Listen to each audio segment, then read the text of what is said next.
तो मैं माननीय मुख्यमंत्री जी से यही आग्रह करूं कि यहाँ पर एक स्थायी डैम हो जाए कांवर की। हमारे जो टेंट पंडाल लगा था तो बहुत सारे पैसा भी खर्चा होते, बरसात में बहुत दिक्कत होते। तो मैं माननीय मुख्यमंत्री जी से आग्रह करूं कि ये मेरे स्थायी डोम के लिए 1 करोड़ रुपया पैसा के मैं मांग माननीय मुख्यमंत्री जी से करा था। भंडारपुरी आज जो ये टेंट लगी से तो यहाँ डोम के मांग हुई से तो ये डोम निर्माण की मैं आज घोषणा करत हूँ।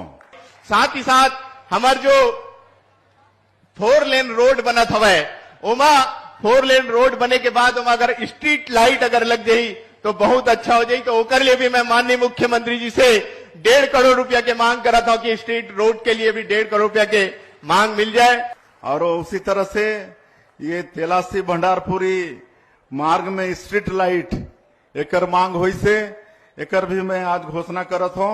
हमारे ग्राम कुटेश्वर में शासकीय प्राथमिक शाला कुटेश्वर ला माध्यमिक शाला के उन्नयन करे के लिए मैं माननीय मुख्यमंत्री जी से मांग करा था।